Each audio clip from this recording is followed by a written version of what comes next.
Welcome to Fun and Games Side Quests. Every episode is a different host sharing a video game they love and why they love it. Hey everybody, welcome back to another brand new episode of Fun and Games Side Quests. I am Matt, aka Stormageddon. I am one of the hosts of the Fun and Games podcast, along with Jeff Moonen. I am one of the hosts of the Reignite podcast with the one and only Frankie Bradley Lestrange. And of course, I am the series producer and editor for this very series, Side Quests. This is my baby, and I'm back. And this time I am talking about a game that I have yet to shut up about since March 22nd of 2024. That's right. Today I am talking about Dragon's Dogma 2. This is so far, as of when I'm recording, on July 19th of 2024 to, I guess, really date this episode in the firm zeitgeist. This is my game of the year for this year. Now, there's a ton of stuff coming out in the fall that could change it. But as of now, this is my game of the year for 2024 and possibly one of my favorite open world games ever created. That could change, but for now, I feel pretty strongly about it. So Dragon's Dogma 2 was made by Capcom, directed by Hideki Isuno, who did the first one, and I believe works on the Devil May Cry series as well, if I remember correctly. This is his baby. The first game came out like 10 years ago, 12 years ago, and then got a re-release a handful of years ago on the Switch. There was an original version of Dragon's Dogma, and then The Dark Arisen, which included the DLC, a re-release on more modern platforms. And this game, Dragon's Dogma 2, was released on PlayStation 5, PC, and Xbox Series X and S. And I love this game. I've never had a sequel feel so much like it was meant for me. And I know I said something similar in the Jedi Survivor side quest, but this one I think especially really feels like exactly what I wanted. I should take a moment to mention also that I was provided a review code by the incredible folks at Capcom and 47PR, so thank you for that. To have one of my most anticipated games and get a review code for it so I can talk about it here, and I've talked about it in a bunch of other places, beyond words. It's really exciting as a creator and really fun to get to be a part of the hype cycle for a game like this and getting to play it ahead of its launch. So yeah, Dragon's Dogma 2, I think it does everything that I wanted. I think what's important to know about this game from the jump is that it is player indifferent. It is sometimes even player antagonistic. And I think what that means for me is it makes it so you kind of define your own adventure. It's the fighting and the exploration can be harrowing, especially at night. And it's just kind of really incredible how mechanically this game works. Before I get ahead of myself, let's talk about the character creator and why I think this game especially means so much to me. The character creator in the first game was incredibly diverse and well done. And the second game, I think, even better by a magnitude of 10. It has such incredible detail. I guess to explain why I'm so hyped about this character creator. So it seems kind of limitless. And when I was making myself, I was able to give myself my slick black blonde hair. But I think what really made me like look at this and go, that's me, is you're able to create, and I've talked about this in other places, characters with a wider body frame that aren't just cartoonishly fat. You can make a fat body, you can make a plus size body that looks like a human being. And I was able to do that for myself, give my character a sturdy frame with a bit of an extended gut and this kind of like brick shithouse, as I've said, kind of frame, and then make him a warrior with a sword and shield. And it looked awesome. I got really emotional because I felt like, while facially it mostly looked like me, but it was hard to get exact, bodily, it looked like me. I was there on screen, a body like mine. And that kind of is like priceless. It just made me so happy. You know, so many games just like if you're fat, you're this cartoonishly obese kind of beach ball shape. And there are people who look like that, of course. Bodies come in all shapes and sizes, but not everybody who is heavier is that specific shape, especially on that cartoonish scale. It's, you know, frustrating. And so to be able to do that in this game meant a ton to me, to see myself really represented. So the character creator is really detailed. Also, not a lot of focus on gender, just style of voice. You pick a femme or masc-sounding voice that's pitched up or down, but gender isn't really the thing here. And I like that kind of freedom, too, that you just choose a body shape, not a specific gender, is always great to see.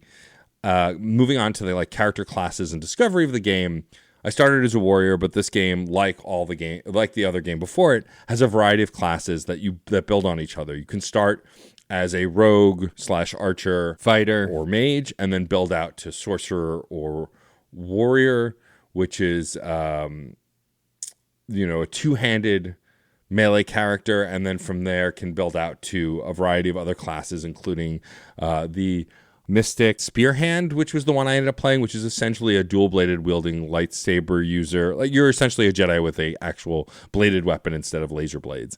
It was awesome. I really like how gameplay works in this game. It's very visceral in a similar way to the Dark Souls games, where there's a lot of feedback on the attacks. It's methodical. There is speed, but it's a lot of planning and targeting and knowing your enemy and taking your time and not hacking and slashing like in, say, a stylish action game.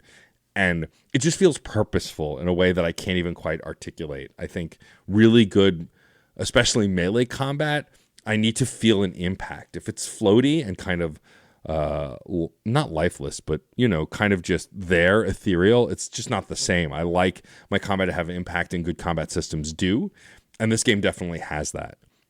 Also, something I want to talk about, something that I know is truly unique to this game and makes it a really interesting multiplayer game in a sense, is the pawn system. When you create your character, you also then shortly after create your pawn. Pawns in this world can be instructed by the Arisen, which is your main character, and they are kind of your best buds, and they adventure with you. And you create your pawn from scratch. Mine was Georgia. She was a mage who I pretty much kept a mage the entire game so she could heal me, which was very helpful as I played a melee class pretty much the whole way through. But you give them their own voice, and then when you're not playing, they go out on adventures with other Arisen in other worlds, and or you can also summon your friends and complete strangers, pawns, to serve with you and run around with you. And it adds this kind of multiplayer element that's not concurrent, but still get a sense. Like, I was able to summon Sephiroth 2, the sequel to Sephiroth, which was Jesse Vitelli's pawn, who was pretty much with me through the entire adventure, because Jesse also was reviewing it for Game Informer and was playing it early like I was. But other friends like my buddy Michael Kill and his pawn, and I brought along my friend Ken's pawn as well. Like, the interactivity, and then when you're done adventuring with these pawns, they'll go back to their original Arisen and bring them the items you give them, talk about the quests, and they bring that knowledge back and forth. So if you have a pawn with you who's done a quest that you've done before, they'll go, oh, I know the way, Arisen, and show you where to go. And I think that's a good point to also talk about the open world. This open world, like I said, is player agnostic. A lot of the quests show you areas, but don't take you to a specific point. Some do. Some require a lot of exploration. Some require, some intuitiveness. There's timing. You can fail quests. Quest NPCs can die, and then you have to resurrect them in the city morgue. There's something about this game, I guess to put it bluntly, that it doesn't care about the player. It's a world that exists, and you are welcome to interact with it, but if you fail or if something goes wrong, it's not on the game, it's on you. And I think it's really interesting. I really like that it gives you a bigger sense of adventure. I can equate it to the first time we all played, those of us who have, Breath of the Wild, and that open expanse, and then kind of figuring out how to get anywhere, make weapons or grab weapons or whatever. There's a sense of that similar kind of adventure, but I think on a grander scale here. And I just really fell in love with it. I didn't mind running from place to place. Famously, this game doesn't have a ton of fast travel. You have to take ox carts and go for a ride and defend the ox cart on your way, or just walk on foot with your pawns. And I loved doing it every time. There was never a time where I was like, ugh, I wish I could get there faster. I loved adventuring. I loved killing enemies. I loved flexing muscles against giant monsters, scaling them and taking them out. And, I think that it just makes like I said, the sense of adventure more visceral in a game like this. I don't want to talk too much about the story, because I think that the story isn't the most important part of this game. It's not bad by any means, but I think the gameplay loop and the sense of adventure is what makes this game worth playing. The story is also good and like actually really pays off in a way at the end that I won't spoil that made me really satisfied, but I don't think it's the key to why this game is excellent. I think it's just another factor in it. But basically, the game starts off with you creating your character, and you're at a pawn slave camp. You are thought to be a pawn as well. And there's some mage-like person manipulating the pawns with a staff, and you're working in this quarry with other pawns, and then suddenly a Medusa attacks, and you're able to break free, take out this Medusa, and then escape. And it turns out you find out, as you regain your memories, that you're the Arisen. And that the Arisen that's currently on the throne, because the Arisen is the king in this world, is a fake. And you need to find a way to usurp him and become the true ruler and take your rightful place as the Arisen of this world. And it's just a really interesting take. It's different enough from the first game. This game kind of stands on its own as like trying to not necessarily remake the original game, but like this is the game they wanted to make. They made what they could at the time that they did with the first game, but this is the game I think they were truly trying to make. And so while it does feel like a remake in that sense of them like really leaning into these things that they wanted to do in the original game, it's not narratively a remake, and I can't really get into that without spoiling, and so I won't here. One of the other things I think I should mention when talking about, I'm going to talk about the graphics and music now. The music's incredible. It's your kind of pretty typical fantasy sweeping score. Nothing mind-blowing as far as like scores that I've heard that stick with me, but definitely fit the tone and world and were perfect for what it was meant to be. Filled this world in a cinematic way that really was satisfying. Graphically, so the graphics are incredible. All of the character sprites are incredibly expressive, especially the Arisen, which you control. You know, like watching on-screen actors react to things without saying things often. It's really done really well. But also, when talking about the graphics, I have to talk about how this game, infamously, when you cook at campfires, so you can cook at campfires to give yourself and your allies bonuses, and so on and so forth, and also recover from your wounds and things like that. When you choose to cook, it cuts to an FMV, an actual movie, a video of real meat, dried fruit, whatever. And that Capcom and the creators of this game filmed a ton of actual cooking to then implement into this game is incredible to me. I think it's such a stylish choice. It's not often done. There's no FMV literally in the rest of this game except for when you're cooking.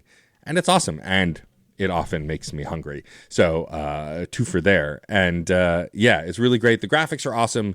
You know, the landscapes are pretty standard for a fantasy adventure, but like I said, the character detail, the castle walls, the major cities that you're in all look really great. And I think are really impressive considering where the first game came from, which looked like an Xbox 360 game for better or worse, which I think isn't a bad thing necessarily, but definitely is one of those things that, you know, it wasn't as graphically impressive as this game is. Of course, I also played the first Dragon's Dogma on the Switch, which obviously wasn't as graphically impressive as the other consoles it was on, but it still controlled great, ran great, smooth as hell. Like, the graphics probably weren't as good as they would be on some other kind of console, but it definitely still ran well and was a blast to play.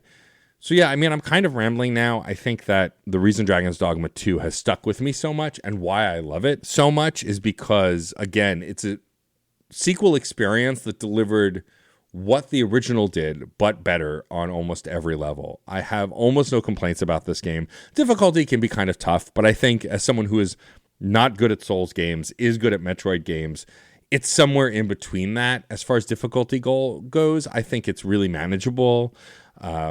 Plus, between the crafting system, being able to get potions, like I never ran out of potions.